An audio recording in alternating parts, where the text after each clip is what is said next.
And welcome back to our webinar with Attorney Oliver Yuan on the topic force majeure, the COVID-19 virus, of course, kasama dyan yung kontrata that has been discussed.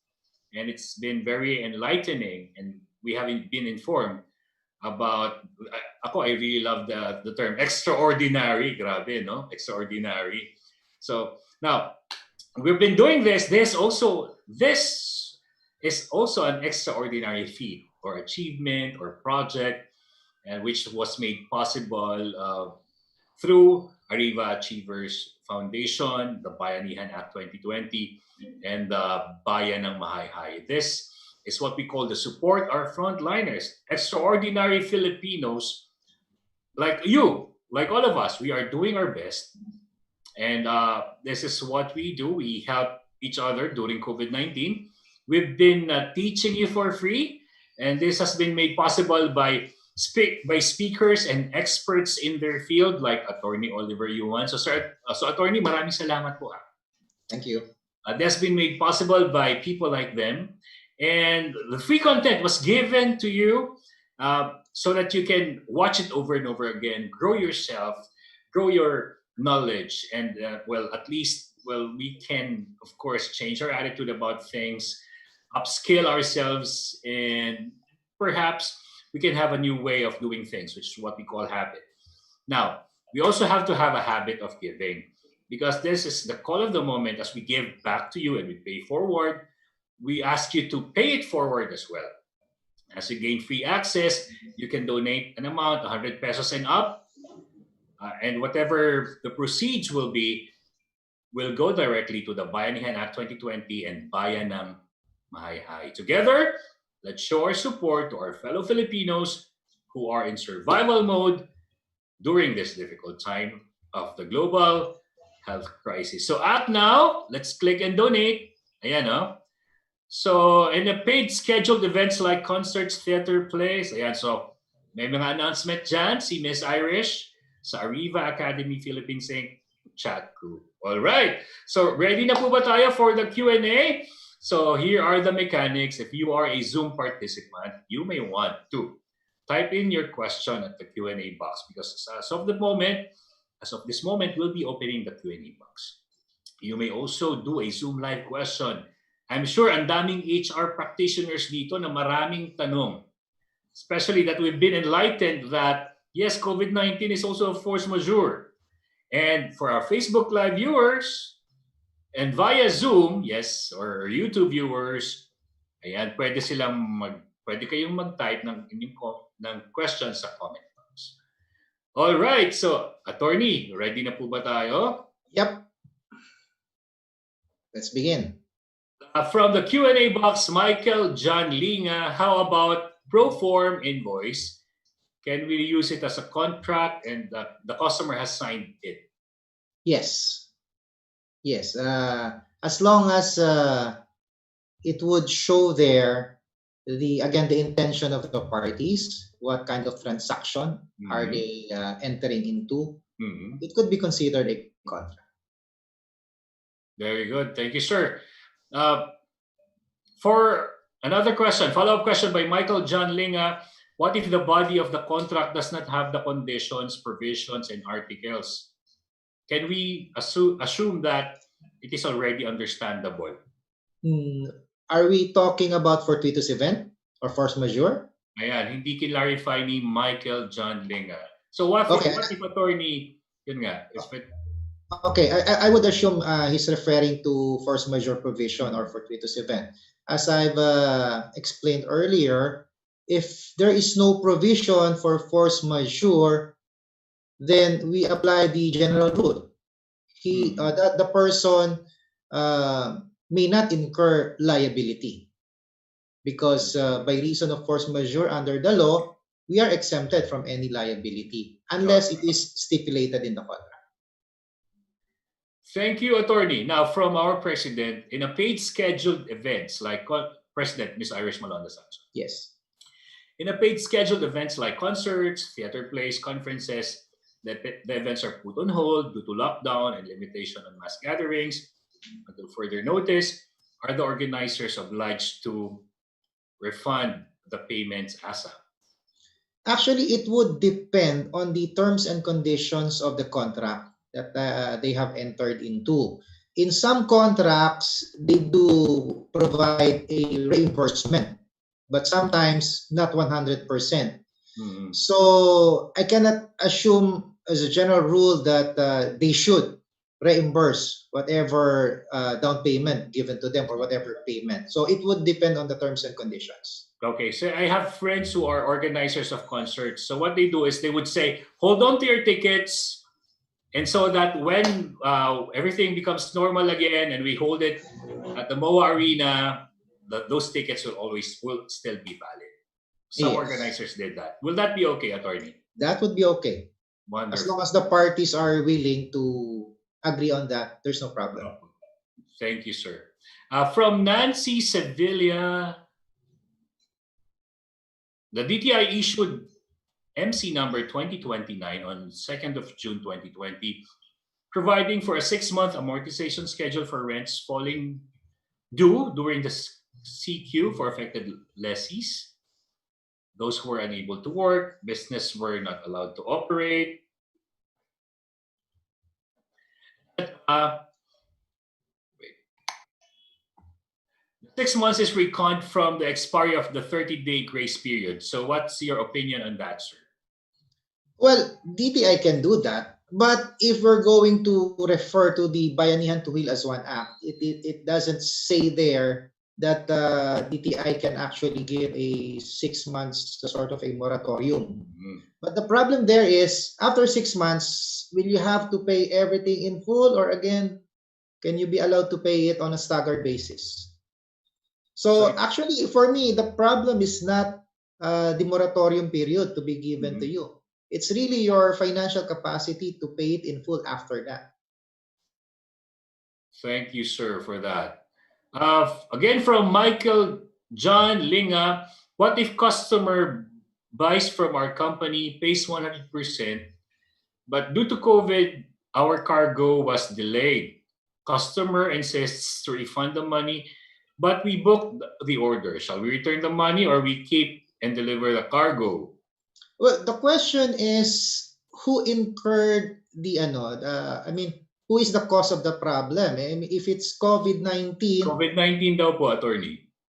that's the reason why the cargo has not left the port probably. Well, I think pwedeng hindi nila ibalik yung yung payment. Antayin na lang kasi it's not their fault na hindi nakarating yung cargo eh. Kasi extraordinary fortuitous. Oo, fortuitous invention eh. Oo. Pero again, depende kung may kontrata sila o wala eh. Kung may kontrata, again, babalik tayo, ano yung nakalagay sa kontrata. Pero kung wala, and it's a caused by a fortuitous event, then pwede lang di ibalik dahil wala silang kasalanan doon. Okay. Attorney, anonymous attendee is asking you paano po kung may hinuhulugang sasakyan na hindi pa tapos pero na total wreck ito, kailangan po bang tapusin ang mga natitirang installments? Yes. Kasi meron kang contract nung nag-loan ka na you have to pay it in full. So that's the reason why meron tayong mga insurance na require. That would cover yung expenses doon sa wreck na nangyari. In fact, attorney, nagtrabaho kasi ako. First job ko in 1994 was in automobile industry So, yung mga kliyente ko, mas gusto nilang ma-total wreck kesa makarnap. Yes. Alam niyo kung bakit, attorney? Kasi pag total wreck, papalitan. Pero pag karnap, pag nakuha ulit at naibalik, kung gaano itsura nyo, kung gaano kapangit at kalaspag, kailangan tanggapin. Yun. Another problem is that ang hirap nung proseso sa carnap vehicles. Oo, yun pa. Kaya nga, some people would say, you would say napaka-negative naman ng thought na yun na sana mas total wreck na lang. Pero practically speaking, that's their choice. Ang problema dyan na nakikita ko, minsan may mga nagka-car loan, required ang insurance for these required lagi, nagkatitapos. Ang problema, kung hindi mo renew yung insurance mo and then something happen. So, obligado ka pa rin bayaran yung amortization mo Tapos, sasagutin mo pa yung pagpapagawa mo kasi hindi ka covered ng insurance. Totoo yun. Attorney, in the case na akala mo, in-insure ng agent yung kotse mo, hindi pala. Sino pala nagot nun? No, kasi normally yung nag-loan din ng nagpapa-insure. Yung proseso tinutulungan siya, let's say sa bangko. Tutulungan ka ng bangko i-renew yung insurance, pero you have to pay. So if you do not pay, then hindi mako-cover ng insurance 'yon. Hindi yun automatic. Ganda ng consultation natin, attorney. Gusto ko to. From Rossini Conwy, si Ma'am Rossini Conwy, how about services po? Say an employee was not able to communicate with the employer during the lockdown. Though there was no work, but employee did not communicate. Is that breach of contract? Well, not really. Again, hindi nakapag-communicate. Kung i-reason out ng employee, it's because of COVID-19 kaya di ako nakapag-communicate. Pwede rin, ano? So again, for 3 to 7 na rin. Saka, yun nga, wala rin naman trabaho. Diba? No work, no pay naman tayo. So, wala problema ulit dito. Na furlough. Yeah. Thank you po. Hindi mo naman pwedeng sabihing absent siya kasi talaga naman di nakakapasok karamihan. Totoo naman. In fact, yung iba nga attorney na taga Cavite had to go to Makati, nag-opt na lang sila na kung hindi sila i-furlough or pag-antay ng 3 months para bumalik, mag-resign na lang sila kasi talagang it's a living hell out there kung makikipaglaban ka, especially nung first week of June. It's different, let's say sa call centers during the lockdown, hinaus nila sa hotel for some call centers, hinaus nila yung mga agents sila sa hotel, so nakapagtrabaho pa rin yung mga yon. So it's a different matter. Okay, so from Rushid J. Sancon, good PM po, I would like to ask po the effect cancellation of pending event, wedding, brought fortuitous event ng COVID. In case the client paid a down payment, can they refund the whole down payment? Well, again, parang yung question kanina yan, depende. Okay, unang-una, walang may kasalanan kung bakit na-cancel or na-hold yung event.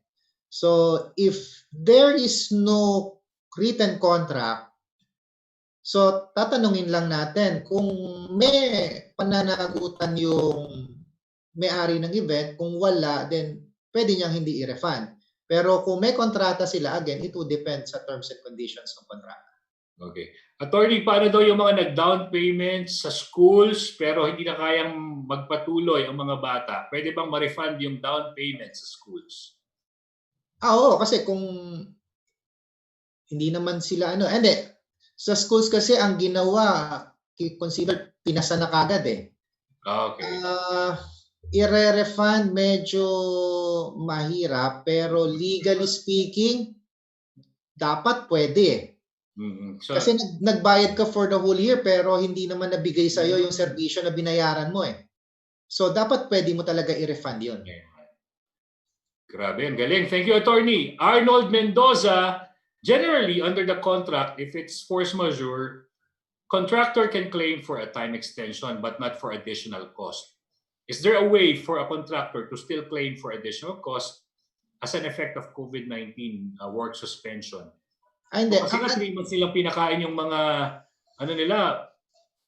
construction workers. Well, hindi kasi kung during that 3-month period hindi naman nagtatrabaho, hindi ka obligado magbayad. So there's no additional cost. Pero kung pinagtrabaho mo during the 3-month period, wala tayong magagawa. Pero sabi po, attorney, na ito kasi mga displaced Filipinos from Bohol, from Zamboanga, nagpunta rito as construction workers. Sinagot ho namin 3 buwan pakain, ang laki ho ng lugi namin. Tapos hindi sila nakapagtrabaho. Pero pinakain at nasa barracks at kasi pananagutin sila pag pinabayaan yung mga tao nila. Wala expense talaga nung nung contractor yun eh. Hindi mo siya pwedeng ipasa as additional cost kasi sa construction magkakaroon ka lang na additional cost kung magbabago yung plano eh. Okay. Pero insofar as yung manpower cost is concerned, labas-labas na yung developer doon eh. Charge it to experience. Yes, sadly. Okay. From Arnold Mendoza pa rin, For contracts to be awarded wherein COVID-19 was not considered during the bids, and following the premises that the premise that there is no additional cost for the effect of COVID-19 as force majeure, can contractor refuse to sign the contract unless there will be additional cost, and they can still recover the bid one. Kung daming nanalo na ng kontrata linawin lang natin. Ang situation is that nagkaroon ng bidding. Nanalo siya before the lockdown, let's say, or the COVID, and then ganito na, pipirma pa ba? Well, kasi ano yan yung mga bidding na yan, may proseso yan and part of the process is the payment. So whether to pay or not, it's entirely up to that winning bidder. Ayan. Pero pwede siyang hindi pumirma, hindi mapupunta sa kanya yung project. Madi-disqualify siya. Okay. So the reason whether to pay or not, well, it's entirely up to the winning bidder. Okay. Thank you po, Attorney. Anonymous attendee, if there are default payments since last year due to integrity issues of the loan firm, POGOs, or instance, am I still liable? Would there be any extension and or consideration? Harassments call, text messages, and threats for legal actions were performed by the financial firm. What is this? Any thoughts? Appreciate it. Thanks. Again, can we clarify that? Ano yung situation niya? Ma-clarify kasi yun lang yung sinabi ni Arnold Mendoza anonymous attendee pala. Medyo hindi ko naintindihan yung situation. Sige sir, ulitin po natin ha. Basahin ko. Okay. Sige. Verbatim to po, attorney ha. Okay. If there are default payments since last year due to integrity issues of the loan firm, kasi POGO yata yung nag-loan or... Okay. Am I still liable? Would there be any extension or consideration? Kasi daw may mga harassment calls siya, may mga text messages, may mga threats siya sa legal actions. Okay. If we're talking about loan transaction, for sure merong kontrata yan So definitely he will still be liable if he's defaulting in his or her payments. Sige po. Ano lang yan, apply lang din natin yung Bayanihan to Heal as One Act. He can be given 30-day grace period, but the point is, he still needs to pay. Ayun. Anonymous attendee ulit, attorney po. Under Bayanihan law, what is the reckoning period of 30 days? Is it end of ECQ or the lifting of GCQ? End of the ECQ. End of the ECQ. Kasi yung alam mo sa Google kasi naka-sync, in sync sa Google yung mga payments, yung mga due for payments ko So mga 3 days before, Google will remind me, Howell, your due date will be in 3 days. Sabi niya, please proceed to the closest smart branch or PLDT payment system. Thank you po. So lifting, end of ECQ, not the lifting of GCQ. Yes. Malinaw po sa ating lahat yan. Kerwin Tume, meaning total rec not due to obliger's fault. Ito yung kanina ni sinabi niya dun sa na total rec. He still needs to pay. It's still a contract of loan. Maria Freselinho, what if the action to enforce the obligation prescribed during the ECQ? Or what if the action to enforce the obligation prescribed during the ECQ? Is the obligation extinguished? Can the creditor use the ECQ that the date of prescription has been moved? I don't understand how the enforcement ba yung nag-prescribe? Sabi niya, what if the action to enforce the action to enforce? I don't see any was during ECQ period. Yeah, I don't see a situation wherein the action to enforce would prescribe. If we're talking of let's say a contract of loan or a credit card payment, it will not prescribe. I mean, actually, attorney nga yung mga credit card, di ba auto-generated yung interest nila for 3 months? Yes. They manually overrode it and they have canceled all the interest for the past 3 months. Yes, because of the Bayanihan Act, na there should be no additional penalty and other fees. And the accrued interest can be paid on a staggered basis. Yes. Attorney, anonymous attendee, how about sales orders? Similar to pro forma invoice, also considered contract din po ba yung sales orders? Yes, kasi it's an evidence. Otherwise kasi, you will not have those kinds of documents if you do not have any transaction with that person.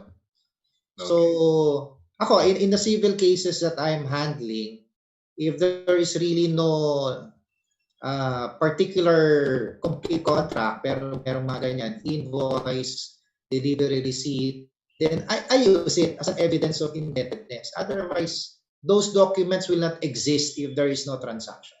Okay. Thank you po, attorney.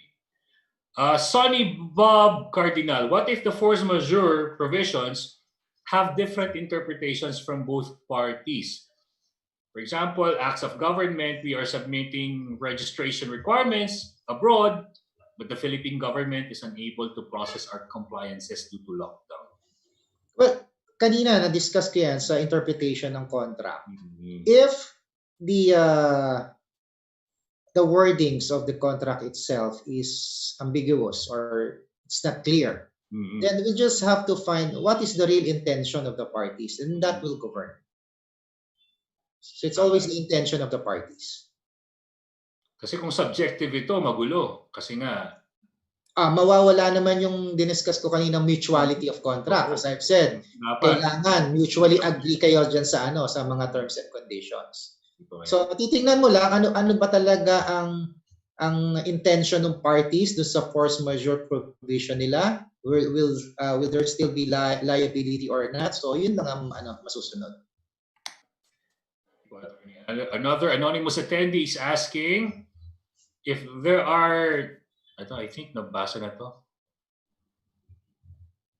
Answer na to live.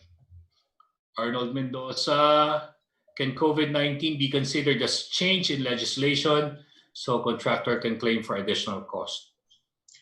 Change in legislation? I don't think so. So hindi. Anonymous attendee, what if customers sign the contract but the price of raw materials as per manufacturer shoot up and the manufacturer cannot deliver based on the contract price? Can we chase the manufacturer from China to keep the same price? Yes. They said that the price of raw materials increased due to huge demand and COVID condition. But that's the reason why we enter into contracts, especially just sa mga ganyang klaseng transactions, in order for us to peg yung cost natin. So there's already a contract na ito yung babayaran ko, ito yung cost na binibili ko, you cannot change that. Even if let's say magbago yung presyo ng raw materials, it's not my problem. We already have a contract so we follow the contract. Okay, thank you po, attorney. So, lugi yung manufacturer. Lugi yung manufacturer. Anonymous attendee, the loan contract provided by Pogo Loan Firm is not clear. It bears 20% interest per month. Is this lawful? The online loan firm is not SEC registered and no tax remittance to BIR. We can hardly pay the loan since the contract was provided after the loan amount is released. So, if I understand it right, lumalabas masyadong mataas yung interest. 20% per month? 20%. Well, I can say na it is not, the interest is not valid. It is illegal.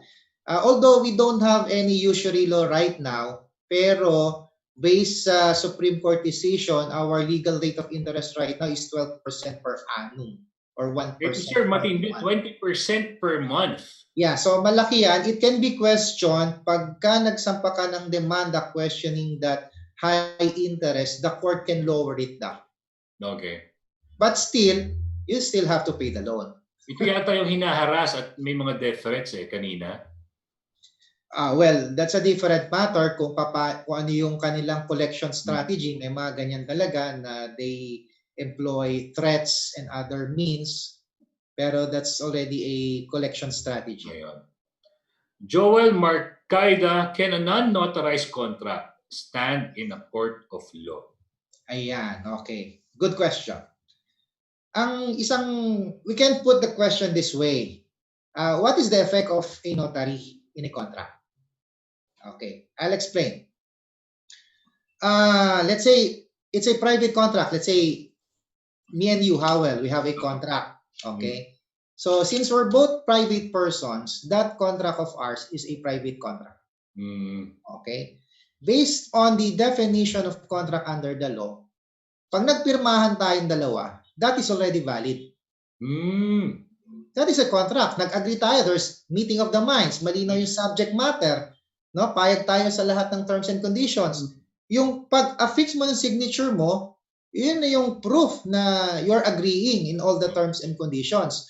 So in so far as both of us are concerned, that contract is already valid. Ayun. Whether ipanotaryo natin yan o hindi. Okay. Okay, now, sabi mo, attorney, ipanotaryo natin, and then pinanotaryo natin. What happens?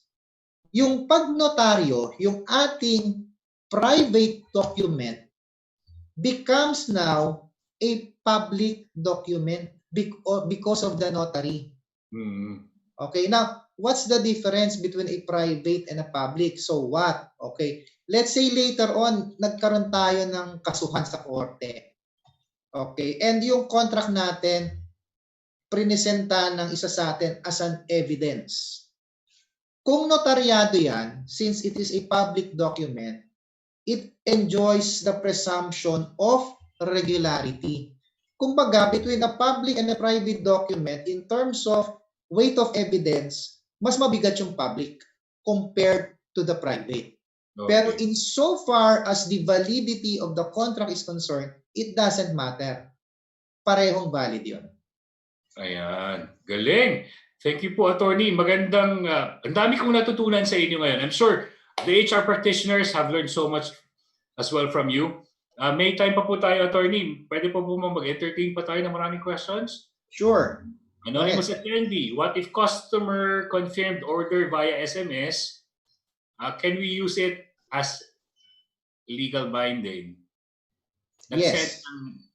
SMS. Yes, kasi meron na tayong electronic evidence rule. Ayun, that's what you call electronic evidence. Yes. Follow-up question by Arnold Mendoza, change in legislation, issuance from Department of Health or IATF concerning COVID-19, since construction cannot be in full blast because of less than 50% of manpower and social distancing is in effect, it will reduce productivity, thereby delaying the project timeline. In effect, longer standby period for equipment and probably manpower. Totoo yun, ano? Hindi na ma-maximize yung mga equipment that they have rented. Ang mahal niyan. So, paano daw kaya yun, attorney? Actually, I do not call it a change of legislation. Kasi when we call legislation, kasi these are laws passed by Congress.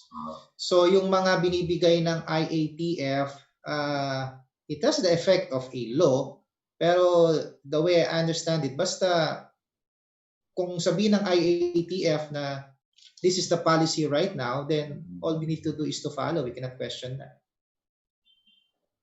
Thank you po. Another question from an anonymous attendee. What if customers signed the contract, then changed the mind not to proceed? Can we honor it? Yes, there's already a contract. They have already signed it. So when you affix your signature, you already sign your conformity to all the terms and conditions of the contract. Even if you change your mind later on, sorry na lang sa'yo. Wala ka na magagawa kasi you have entered into a contract already. Okay.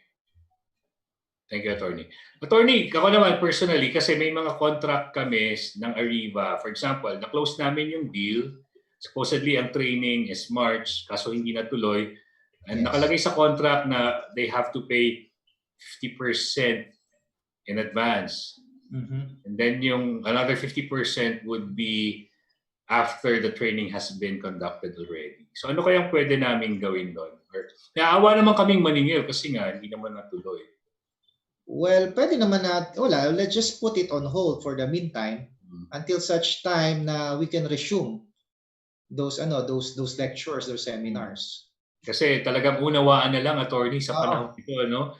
So Oo. we can't just always be legal. Hindi. Sometimes you have to be moral as well.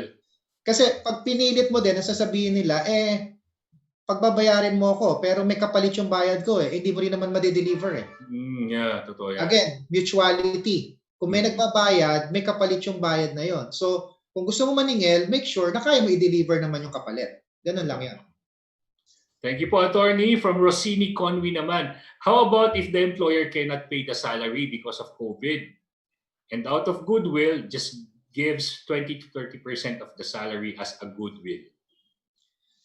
That would be a violation of the labor code. Ayan. So, kung nagtrabaho yung tao, you Kaya must pay that employee in accordance dun sa talagang dapat na sahod niya. Hindi mo siya pwede bawasan. Violation ng labor code na yun. So, yun. So, pwede rin siguro kung hindi naman nagtrabaho, tapos hindi pa naman tinatanggal at binigyan mo ng 20 to 30%, thankfully, mas Swerte maganda. yun. Yung hindi mo trabaho na binigyan mo ng ayuda. Ano yun that would be generosity of the employer na yun. Kasi no work, no pay tayo, pero nagbayad ka pa rin at least 20 or 30%. Yes. The employee should be grateful. Mm-hmm. From Sonny Bob Cardinal, can a force majeure event like COVID pandemic be used as a reason to cancel na lang the contract, terminate na lang the contract? It would depend. It would depend. Kasi kunyari, let's say, yung isa dapat magbabayad. Pero as I've said, yung isa may kapalit naman na dapat gagawin. Pero hindi natin matutuloy because of the COVID-19 pandemic. We can easily cancel it. Ayan. It's either we cancel or we postpone it on a future date. Put on hold na lang, pwede rin naman.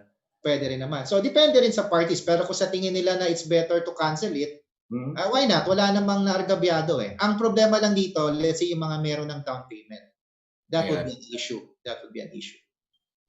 Thank you po. Attorney, from an anonymous attendee, can a bank withdraw its loan approval which was given prior to the ECQ? I think no. If there is really proof that it was given already, it was already approved, then they cannot get it back. Ayan. So in fact, attorney, ako noong February, I received an approval of a loan for a very expensive car. Buti na lang nag-ipon ako ng pang-down for March. Tapos nagka-lockdown. Ngayong June, early June, sinasabi, sir, kunin mo na tong kotse. Sabi ko, no, thank you. I'll just put it on hold. Kasi imagine, buti na lang hindi ko agad kinuha. Otherwise, 3 months would have hurt me so much. Yeah, and you're already bound by it. Oo, ayun. So, pero yun nga, attorney, 3 months after, they still say that the loan approval is still valid. Yes, it's still valid. It's up to you kung itutuloy mo yung loan mo o hindi. So ako, I decided not to get it anymore. Ayun. Kasi hindi ko kailangan na yun Kailangan natin pagkain. Pero doon sa nag-ask ng question, if he or she wants to proceed with the loan, pwede. Kasi it was already approved. So, yun. So, hindi pwedeng kunin or ibawiin ng bangko. 6 months. Cromwell, ayan. Ito si best in recitation, si Sir Cromwell Maestrado. Mobile lenders are debt shaming their borrowers by texting their by texting their contacts about their outstanding debt. Online lending apps accused of shaming borrowers by texting contacts what legal thing to do or what legal to file daw, sabi ni Cromwell. Pero I think last year may nagkauso-uso yan Yes. Depende.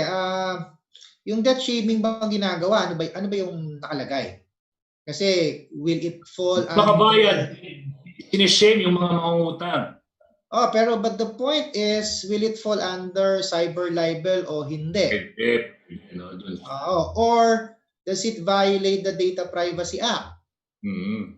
So, yun yung O mga yun, totoo yun. angulong dapat tignan. So, it Especially will those who take snapshots of their the clients and face, the borrowers, tapos name. i-shame nila sa Facebook, no? Yes, especially if it's not true. Especially if it's not true. Yes. So, ang sabi ni Ma'am Rosini Conwy, no, hindi po naman sila nagtatrabaho. Pero binigyan nila ng 20 to 30%. Wow, ang bait nila. Wow. I salute the employer. Sana all, Ma'am Rosini, sana all. Yes. I salute the employer. Sana all employers are like you. Anonymous attendee, what if the operation stopped due to COVID-19 and the tenant can no longer pay the balance and there's still security deposit that could have covered 80% of the balance? Can the lessee take it from there and hold nothing against the tenant since tenant business is no longer running? Usually, deposit ng mga parang pre-termination ang ibig niyang sabihin. Ipambayad na lang siguro yung security deposit. Depende sa again, depende kung ano nakalagay doon sa contract of lease. If there is a pre-termination clause, then that would govern. Kung wala, depende na sa usapan nila ng lessor. Meron akong client na meron silang inuupahan sa mall. I think Robinsons. Sa Ayala. And then ang ginawa ng Ayala, yung 3 months, the lockdown period, yung half ng March, and then April and May, talagang hindi nila pinabayaran doon sa mga stall owners. So, it would depend. So, doon, in that case, yung Ayala, hindi na nag-base kung ano yung nakalagay sa kontrata nila. Out of its generosity, sila na nagsabi, sige, wag na muna kayong magbayad during those periods. Yung gusto natin, yung mga may pusong mayayaman na may-ari ng mga kumpanya at may-ari nitong mga malls na ito, we want them, we want to emulate them. We want other businesses to emulate them. Pero by the way, usually sa contract of lease din, kung let's say you really have the obligation to pay and you fail to pay the monthly rent, kung magkakaroon ka ng default, I think that would be one reason para i-terminate yung contract mo. Ayun. Yeah. Attorney, punta tayo sa mga present questions. Na-receive niyo ba itong mga present questions natin? Yes. Okay, so sorry, from Sonny Bob, how to handle or propose counter proposals in case there are misunderstandings on interpretation of force majeure clauses. Nasagot ko na kanina yan. Again, titignan natin kung ano talaga yung real intention ng parties do sa contract. Equality, attorney? I mean, madali naman tignan yun kung ano talaga ibig nila sabihin do sa force majeure provision nila. Ang tanong lang doon, will there still be liability in the happening of a force majeure or not? So, yun lang ang titignan natin doon. Ayan. From Juliet, I am canceling my unexpired lease contract. It's a youth center rental. Will I be refunded my 3-month deposit? I am giving up the youth center this July 2020 because the youth have not been using it since the ECQ. And my business that pays for the rental has been badly affected by the pandemic. Kawawa naman si Ma'am Juliet. Well, it would depend on the terms and conditions of the contract of lease. There are contract of lease na pagka ganyan sitwasyon, forfeited lahat, including the security deposit. So it would depend on the terms and conditions, and it would depend on the attitude or the generosity of the lessor. Youth center to so giving back to, or paying it forward, sana yung may-ari ng building na to maging mabait. Parang yung mga nagre-rent ng spaces for gyms. Matagal nang walang gym starting since the start of the lockdown. So paano yung mga rent nila? Wala namang activity. So sing banana. Puso na lang talaga, no? Puso na lang, that's true. Ayan. Agnes Joy, in an event that the client postpones What is the reasonable length of time that the client may be allowed to avail of the contracted services at the same cost? Well, depende na sa pag-uusap nila unless it is stipulated in the contract. Yung mga anticipate nila yung ganyang situation. If none, then nasa pag-uusap na lang nila yan. Ayan. Denise Camille, is COVID-19 a black swan or considered a black swan? What is a black swan? Well, unforeseen events din to. Something that surprises us. So I think, Well, yes. I believe Yes. it's a black swan. Yes. Mm-hmm. So when a black swan appears, we have to be ready to pivot. Yun na lang. Gary, is ECQ a force majeure event? You already answered it. Yes. Selimar, is it okay to terminate employee during the pandemic? Terminate, I'm not sure kung may linabas ang Department of Labor and Employment na memorandum regarding that. Pero alam ko bawal mag-terminate during the pandemic. Opo. In fact, attorney, meron kaming speaker dito, HR consultant, one of the best HR consultant. Ang sabi niya, wag naman. Kung ang reason is walang masakyan from Cavite to Manila, wag niyong i-terminate. Kawawa naman talaga. Pero ibang usapan kung let's say may ginawang ibang yung empleyado. If it falls to the grounds for termination, then wala tayong magagawa. Pero kung ang reason for terminating is the pandemic, hindi pwede. Thank you po. From Belinda, reduction of manpower due to retrenchment as effect of COVID-19. Can this be added as safety net in the E2E contract for new hires? What does it mean? Reduction of manpower. Yun nga, ano kaya ibig sabihin ni Belinda? Pero let's assume na magbabawas sila because of ng manpower because of COVID-19. Well, actually, yan ang nangyayari sa ngayon. In fact, in my FB wall, meron ako article about that, COVID-19 and retrenchment. Kasi nga, yan yung nangyayari in most companies right now. Well, the employers are allowed to effect a retrenchment program. Kasi kung talagang hindi na kaya ng negosyo, wala tayong magagawa. It is provided for naman under the labor code. As long as you follow the necessary procedure. Tama, attorney. Ang maganda lang sa ginawa ng, for example, si Sir Ron Thomas from Dubai, ang ginawa nila when they tried to retrench their employees, nag-build sila ng bridge to ensure na may malilipatang trabaho or may makukusyon yung fall ng mare-retrench na employees. Ang galing. Well, at least ganun yung attitude ng employer na yon. Pero legally speaking, pwede silang mag-retrench and wala. As in, effect lang nila yung retrenchment program.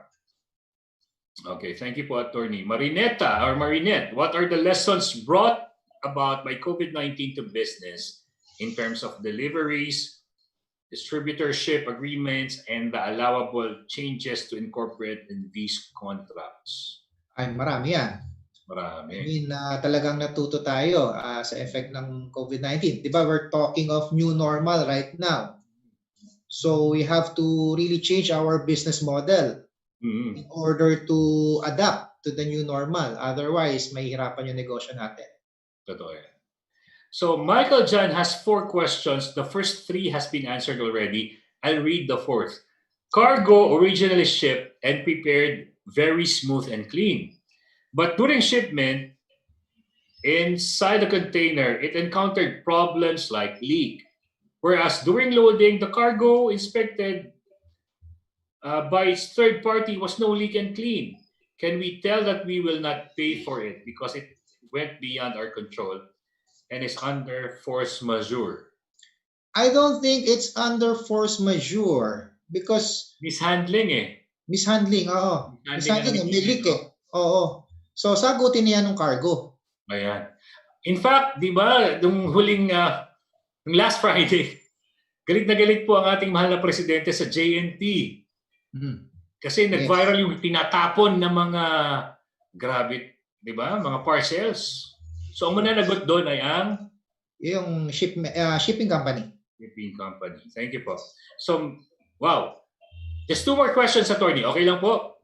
Go. Melanie, what is lessee's protection in times of COVID-19? Is COVID-19 considered? Yeah, it's been considered force majeure. So ano pa daw yung mga lessee's protection? Wala, we are confined doon sa bayanihan to heal as one act. Well, yung kaninang may nag-question na minention niya yung DTI memorandum.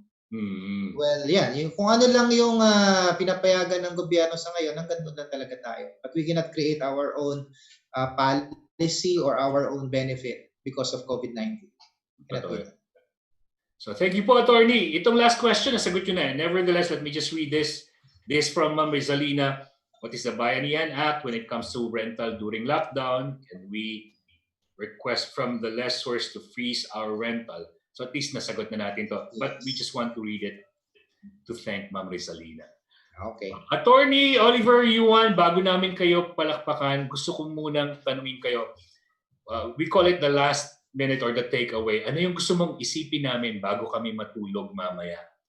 Nuggets of wisdom that could benefit all of us.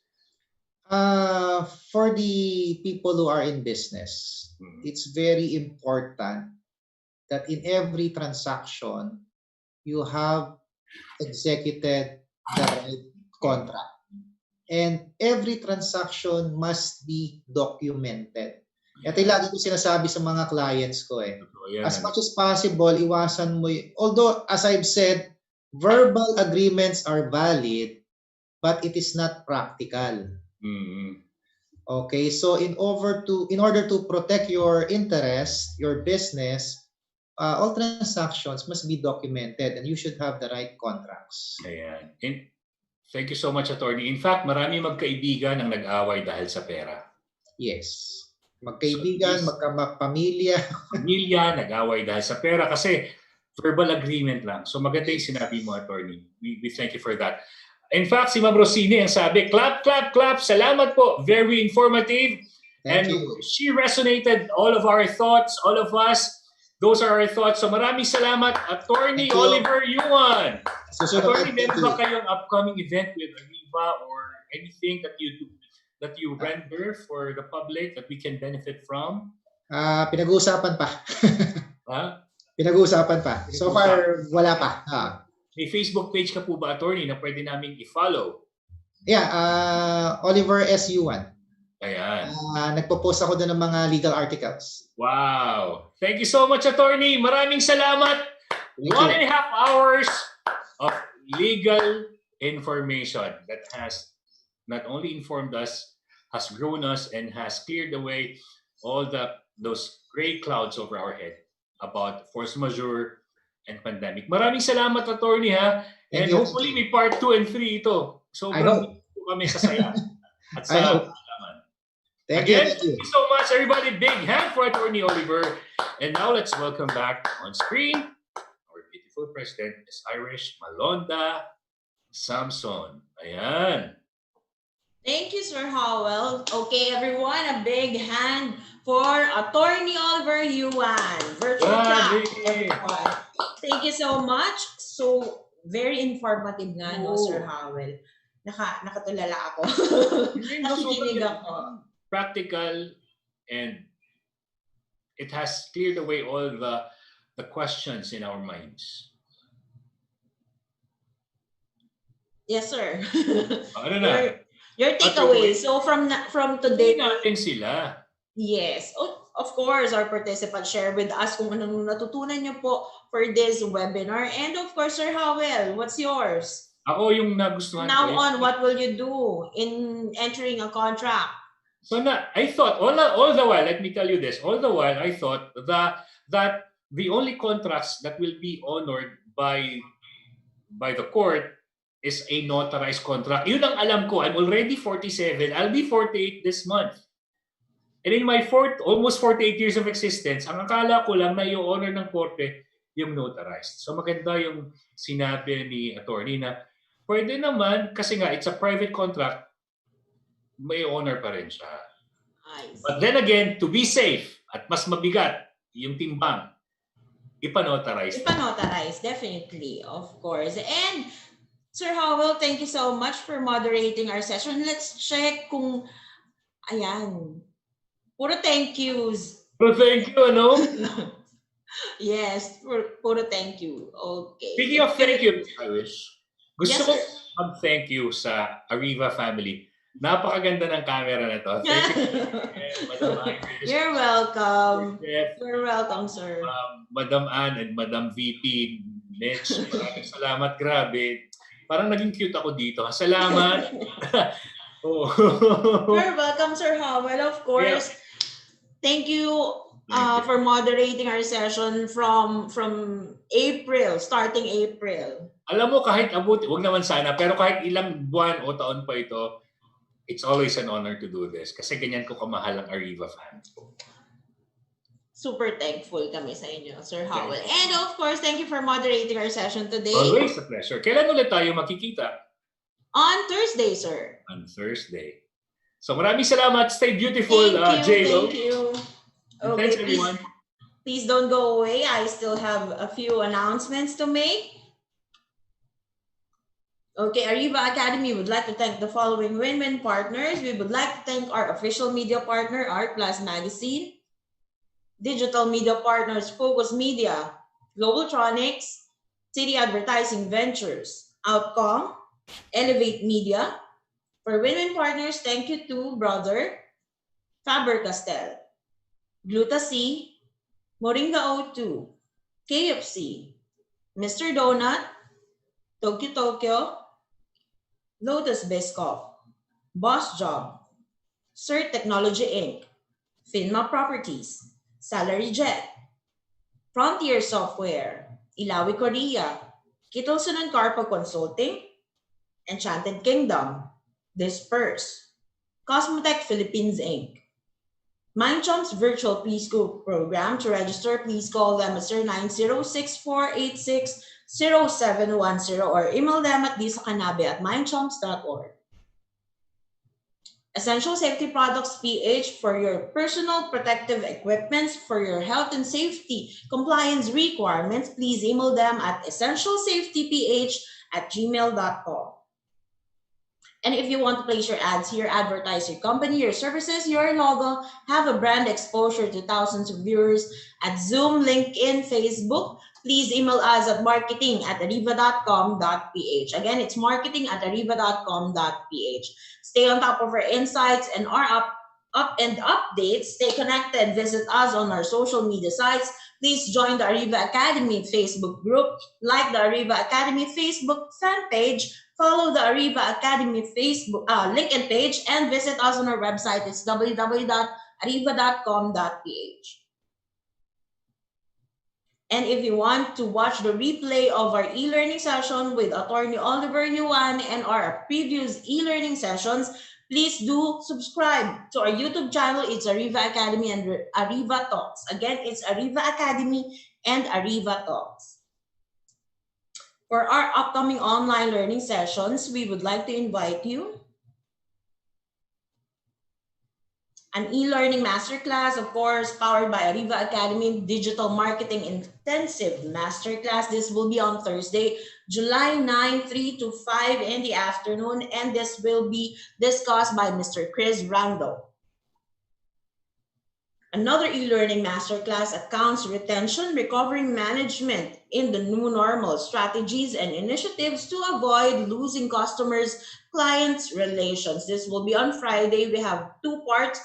Morning session will be at 10 to 12:30, and in the afternoon session will be 3 to 5:30, okay?